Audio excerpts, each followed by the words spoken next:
कांग्रेस के senior leader और राज्यसभा सांसद दिग्विजय सिंह ने एक बार फिर प्रधानमंत्री मोदी और गृह मंत्री अमित शाह पर हमला बोला है। उन्होंने सरकार पर सुप्रीम कोर्ट में गलत बयानी करने का आरोप भी लगाया।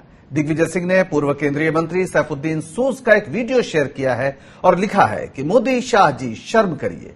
किस प्रकार का व्यवहार उस व्यक्ति के साथ आपकी पुलिस कर रही है जिसने सदैव भारतीय संविधान का सम्मान करते हुए जीवन जिया है। केंद्र सरकार ने उच्चतम न्यायालय को झूठ बोलकर गुमराह करने की आदत बना रखी है। दरअसल दिग्विजय सिंह ने कांग्रेस नेता सैफुद्दीन सोज के उस वीडियो को शेयर किया है जिसमें वो कह रहे हैं कि वो आजाद नहीं है। वीडियो में सैफुद्दीन सोज सरकार पर सुप्रीम कोर्ट में गलत बयानी का आरोप भी लगा रहे हैं। वे अपने घर की बाउंड्री के भीतर से ही पत्रकारों से बात करने की कोशिश कर रहे थे कि तभी सुरक्षाकर्मी उन्हें ऐसा करने से जबरन रोकने लगे। 1 मिनट 7 सेकंड के इस वीडियो के 35वें सेकंड में 2 सुरक्षा गार्ड आते हैं और उन्हें जबरन ले जाते हैं। अगले 32 सेकंड तक आवाज आती है जिसमें सुरक्षा गार्ड और उनके बीच तू मैं होता सुनाई पड़ता है। फिर गार्ड दिखाई देता है और पत्रकारों को वहां से जाने को कहता है। इस वीडियो में पूर्व केंद्रीय मंत्री ने सरकार पर सुप्रीम कोर्ट में झूठ बोलने का आरोप लगाया। उन्होंने कहा कि सरकार के झूठे बयान के खिलाफ वो अदालत का दरवाजा खटखटाएंगे। दरअसल केंद्र सरकार सुप्रीम कोर्ट में ये जानकारी दे चुकी है कि सैफुद्दीन सोज नजरबंद नहीं है, वो आजाद है, जो मोदी सरकार के दावे को झूठा करार देने के लिए काफी है। इसको आप तो हाईलाइट कर ही सकते हैं कि सुप्रीम कोर्ट के सामने इस गवर्नमेंट ने उस गवर्नमेंट ने कहा सुप्रीम कोर्ट के सामने गवर्नमेंट ने कहा आई एम फ्री पर्सन, लेकिन यहाँ ये लोग नहीं मानते हैं। ये कहते हैं ऊपर से ऑर्डर है, अब मैं उसका क्या कर सकता हूँ। ये आप देखते हैं शहरी आजादी को क्या हो गया। राहुल गांधी कांग्रेस के पूर्व अध्यक्ष ने सैफुद्दीन सोज की तत्काल रिहाई की मांग की है। राहुल गांधी ने ट्वीट किया, राजनीतिक दलों के नेताओं को बिना किसी आधार के गैर कानूनी ढंग से हिरासत में रखे जाने हमारे देश के ताने बाने को इससे नुकसान होता है। सोज को तत्काल रिहा किया जाना चाहिए। राजीव जेटली हैं बीजेपी के प्रवक्ता हमारे साथ। जेटली साहब, बहुत स्वागत है आपका स्वराज एक्सप्रेस में। एक ये बड़ी अजीब बात है, आपकी सरकार ने सुप्रीम कोर्ट में कहा कि सैफुद्दीन सोज जो पूर्व केंद्रीय मंत्री भी है वो बिल्कुल भी नजरबंद नहीं है, गिरफ्तार नहीं है, पर वीडियोज हैं जिसमें उन्हें सुरक्षाकर्मी घसीट रहे हैं, उनके घर में उन्हें बंद करके रखा जा रहा है। क्या सुप्रीम कोर्ट में भी सरकार इस तरह से झूठ बोलेगी? एक व्यक्ति जो अपनी दीवार के ऊपर खड़ा होकर नारे लगा रहा है, उसे आप कह रहे हैं वो सच बोल रहा है, और जो सरकार ने हलफनामा दिया है उसके लिए आपने कह दिया कि मोदी सरकार झूठ बोल रही है। हम कभी भी जो भी बात सरकार ने रखी है उस व्यक्ति के बारे में, जिस व्यक्ति ने ये कहा कि कश्मीर को आजाद कर देना चाहिए, उसका नाम सैफुद्दीन सोज है। राजीव जी, आप ये चर्चा कर रहे हैं राजीव जी, जो व्यक्ति कश्मीर को राजीव जी, हम अभी व्यक्ति की बात नहीं कर रहे हैं। राजीव जी, अगर वो व्यक्ति गलत है आपके हिसाब से तो जो कानूनी कार्रवाई करनी हो, सजा देनी हो, मुकदमा चलाना हो, आपकी सरकार और सभी लोग, इसमें कोई गलत बात नहीं है, बिल्कुल ठीक है। लेकिन आपने लगता है वीडियो देखा नहीं है। वो वीडियो बाकायदा सुरक्षाकर्मी उसे घसीट रहे हैं, नीचे ले जा रहे हैं, पत्रकारों से कह रहे हैं आप लोग जाइए यहां से, और यहां सरकार कह रही है कि वो नजरबंद नहीं है। बात यह है, अगर सैफुद्दीन सोज आपकी नजर में या सरकार की नजर में दोषी है किसी भी चीज के, तो उसकी एक कानूनी प्रक्रिया है, उसमें मुकदमा चलाइए, सजा दीजिए, पर ये झूठ बोलने की क्या जरूरत है? आपने तो वीडियो लगता है देखा भी नहीं है और आपने कह दिया कि हम झूठ बोल रहे हैं, हम लोग गलत बोल रहे हैं। कम से कम वीडियो तो आप देख लें, आपकी बात में ज्यादा वजन आ जाएगा। आप प्रवक्ता है एक पार्टी के, राष्ट्रीय पार्टी जो दुनिया की सबसे बड़ी पार्टी है, जिसका देश में सरकार है, रसूख है, इसको तो कम से कम आपको देखना चाहिए। आप ये बताइए कि कितने राहुल गांधी जी के वकील हैं और कितने दूसरे नेताओं के वकील हैं जिन्होंने कोर्ट में जाके इस बात की खिलाफत करी कि राजीव जी, क्या मैंने आपसे राहुल गांधी का सवाल पूछा? मैं सिर्फ एक सामान्य बात पूछ रहा हूँ। राजीव जी, आप प्रवक्ता हैं, आप कानूनी प्रक्रिया जानते हैं, आप सवाल नहीं सुनना चाहते, आप सवाल तो सुन लीजिए। आप सवाल ही नहीं सुन रहे। सवाल ये है, बोलिए, आप जो बोलेंगे मैं वही बोलूंगा। बोलिए, क्या बोलवाना चाहते हैं? आप एक वीडियो है जिसमें सैफुद्दीन सोज को बाकायदा सुरक्षाकर्मी घसीट रहे हैं, पत्रकारों से कह रहे हैं यहां से चले जाइए आप लोग, और सरकार आपकी कहती है कि वो नजरबंद नहीं है। जब राहुल गांधी पे आपको जो बोलना हो जरूर बोलिएगा। तो ये सवाल है साहब, सीधा सवाल है, इसको आप पता नहीं कहां ले जा रहे हैं। इसी सवाल का जवाब आपको दे रहा था, आपने सुना ही नहीं मेरी बात को। जी बोलिए। मैंने कहा कि जिस नेता ने ये कहा कि सैफुद्दीन सोज को अरेस्ट किया हुआ है, गिरफ्तार किया हुआ है, नजरबंद किया हो गया है, अगर उनको लगता है कि हलफनामा झूठा है तो उसमें से कितनों के वकील कोर्ट में जाकर के इस बात को चैलेंज किया।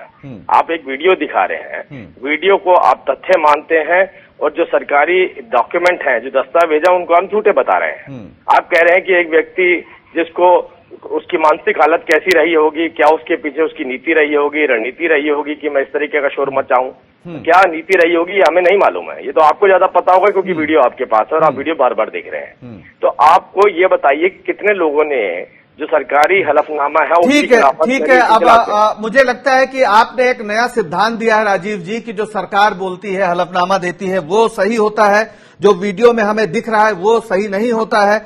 जब आप विपक्ष में थे, काश आप इस बात को कह रहे होते, तब तो आपके हिसाब से सरकार का हर बयान, हर हलफनामा झूठा होता था। खैर कोई बात नहीं। हमारे साथ चरण सिंह सापरा भी जुड़ गए हैं, कांग्रेस के प्रवक्ता।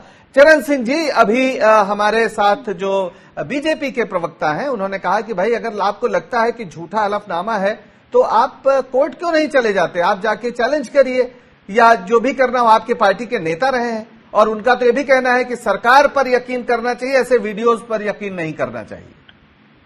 देखिए, बड़ी हैरत की बात है, मैं सुन रहा था इनको जी। ये कह रहे थे एक तरह से कि सैफुद्दीन सोज जो है उनका मानसिक संतुलन भी बिगड़ गया है और जो वीडियो मीडिया दिखा रहा है वो झूठा है।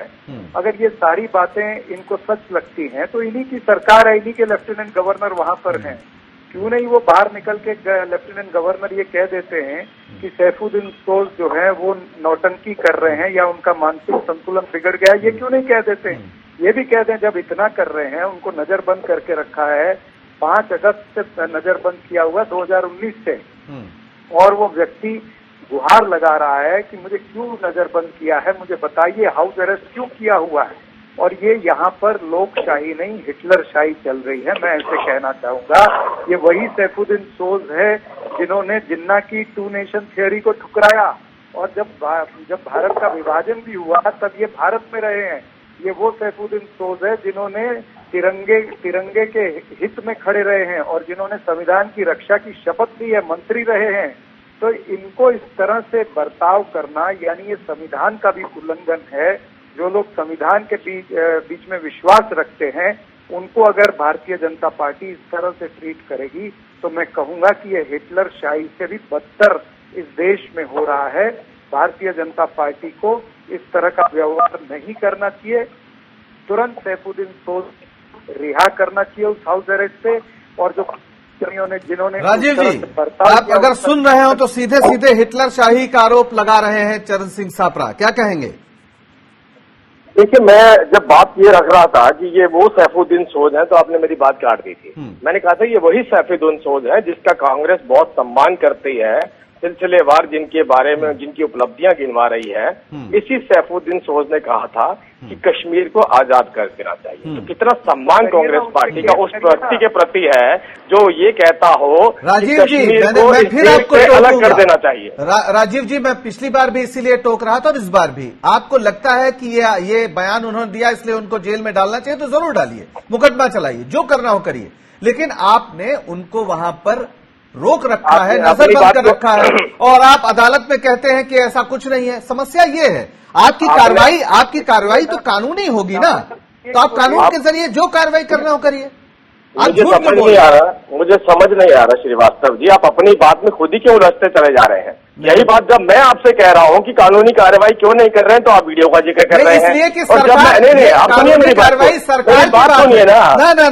आप अपनी बात में खुद उलझ गए। नहीं राजीव जी, मैं आपसे बहस नहीं कर रहा हूं, मैं आपसे सवाल पूछ रहा हूं। मैं सिर्फ ये कह रहा हूं कि कार्रवाई सरकार कर रही है। आपका अदालत में हलफनामा जो दे रही है वो सरकार दे रही है, आप कह रहे विपक्ष जाके कार्रवाई करे। अरे सवाल तो सरकार से हो रहा है भाई। नहीं, आपने प्रश्न ये उठाया कि आपने प्रश्न ये उठाया कि सरकार ने जो हलफनामा दिया, ये आपने कोट किया अभी थोड़ी देर पहले कि सरकार ने जो हलफनामा दिया वो झूठा दिया, ये प्रश्न है आपका। ना मैं कह रहा हूँ वीडियो जो दिख रहा है उसमें उन्हें खींचा जा रहा है और आप जो हलफनामा दे रहे हैं वो कह रहे हैं कि उन्हें नजरबंद ही नहीं किया गया है। एक आदमी जिसे सुरक्षाकर्मी घेरे हुए हैं, उसके घर में घसीट रहे हैं, उसे बात नहीं करने दे रहे हैं और हलफनामा कह रहा है कि वो आजाद है, तो ये झूठा नहीं है तो क्या है? मेरी बात आप समझना नहीं चाहते, आप लॉजिकली बात करना नहीं चाहता। मुझे दोनों बातों में पता नहीं आपका लॉजिक क्या है। मेरा ख्याल है कि आप प्रवक्ता है, जाहिर है आप मैं इसीलिए आपसे बोल रहा हूं। सत्य को आप अभी स्वीकार नहीं करना चाहते, लेकिन मेरा आपसे अनुरोध है कि एक बार इस वीडियो को जरूर देखिए। आपका बहुत शुक्रिया हमसे जुड़ने के लिए। चरण सिंह छापरा साहब, आपका भी बहुत शुक्रिया। तो ये आप ये तस्वीरें देख सकते हैं किस तरह सैफुद्दीन सोज, जो पूर्व केंद्रीय मंत्री भी रहे हैं और लगातार संसद में लंबे समय तक रहे, जो भारतीय संविधान के प्रति लगातार आस्थावान रहे, वो आज इस तरह से अपने घर में बंद हैं, उन्हें सुरक्षाकर्मी घेरे हुए हैं। लेकिन केंद्र सरकार सुप्रीम कोर्ट में हलफनामा देकर कहती है कि ऐसा कुछ भी नहीं है, वो आजाद हैं और ये आजादी है जो सुप्रीम कोर्ट में सरकार की ओर से कही जाती है और जम्मू कश्मीर पहुंचते पहुंचते वो एक बड़े नजरबंद या कैद में बदल जाती। एडी पंचोली वरिष्ठ वकील सुप्रीम कोर्ट के हमारे साथ जुड़ चुके हैं। पंचोली साहब, अभी सैफुद्दीन सोज साहब जो पूर्व केंद्रीय मंत्री हैं, कांग्रेस के नेता रहे हैं, उनका एक वीडियो आया है जिसमें वो पत्रकारों को बता रहे हैं कि वो यहां पर अपने घर में नजरबंद किए गए हैं। उनके आसपास हम सुरक्षा कर्मियों को भी देख रहे हैं जो उन्हें घसीट के पत्रकारों से बात करने से रोकते हुए वापस ले जाते हैं। लेकिन सरकार हलफनामा देती है कोर्ट में, सुप्रीम कोर्ट में, और कहती है कि सैफुद्दीन सोज बिल्कुल भी नजरबंद नहीं है, वो आजाद है। क्या कोई सरकार इस तरह से बोल सकती है, इस तरह से झूठ बोल सकती है? इसे हम झूठ कह सकते हैं कि नहीं, इस तरह से जब सामने वीडियो है तो? देखिए, कश्मीर के मामले में सरकार का, भारतीय सरकार जो अब है बीजेपी के सरकार, उसका तो झूठ बोलना कई मामलों में आया है। जब पार्लियामेंट में 5 अगस्त के बाद पिछले साल जो फारूक अब्दुल्ला जो चीफ मिनिस्टर थे, उनके बारे में जब वो पार्लियामेंट में नहीं पहुंच सके तो ये आवाज उठाई थी कांग्रेस के लोगों ने कि भाई उनको नजरबंद किया हुआ है, वो उनको क्यों नहीं है, उनको पार्लियामेंट में आना चाहिए। तो उसमें अमित शाह ने कहा था कि भाई वो तो बड़े खुश हैं, मजे कर रहे हैं, वो हैं, ये हैं, लेकिन बाद में पता चला कि जब उनको एक पिटीशन सुप्रीम कोर्ट में दाखिल की तो उन्हें पीएस से लगा दिया, उनको पता लगा तो वो कैद में थे। तो ये जो इस प्रकार से झूठ बोलना, और जम्मू कश्मीर के मामले में लोगों को इस तरीके से बनाया हुआ है, उनका माइंड सेट आज आप जनता का जम्मू कश्मीर के लोगों के खिलाफ, कि वो कोई भी बात उनकी ना माने, सरकार की सुने, है ना। तो इसमें हमको सुप्रीम कोर्ट का जो ये रवैया था वो भी समझ में नहीं आया कि देखिए सुप्रीम कोर्ट के सामने 2 स्टेटमेंट हैं। एक स्टेटमेंट उनकी वाइफ का है कि वो नजरबंद है, एक स्टेटमेंट उसके जवाब में आया कि वो नहीं है। तो 2 स्टेटमेंट में ऐसी क्या खूबी थी सरकार के स्टेटमेंट में कि सुप्रीम कोर्ट ने एकदम से मान लिया? कम से कम सुप्रीम कोर्ट को जुडिशियल प्रोसेस में उनका जवाब तो लेना चाहिए था वाइफ का कि भाई अब वो तो ये कह रहे हैं कि वो स्वतंत्र हैं, तो आप बताइए आपका क्या जवाब है, तो सारी बात खुल जाती।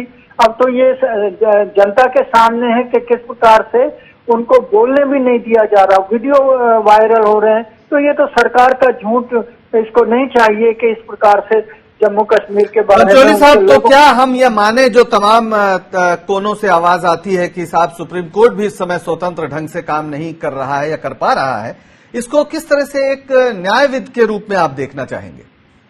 देखिए, कुछ 2-3 साल से जो सुप्रीम कोर्ट का रवैया है वो हम देख रहे हैं, वो काफी लोगों के शक के दायरे में है। और ये तो उसी समय उठ गया था जब पिछले साल जनवरी को जो 2018 जो 4 जजेस थे, जिसमें मदन लोकर थे और चमलेश्वर थे, गोगोई भी थे और एक और थे जोसेफ साहब। तो उन्होंने जब कहा कि भाई डेमोक्रेसी खतरे में है, तो जब ही सवाल उठने शुरू हो गए थे। और उसके बाद लगातार जो सुप्रीम कोर्ट की जजमेंट आ रही हैं, वो उसमें कहीं सरकार के कारनामों पे सवाल उठाया ही नहीं जा रहा। ये हम पहली बार इस प्रकार का हम देख रहे हैं। जी बहुत शुक्रिया पंचोली साहब।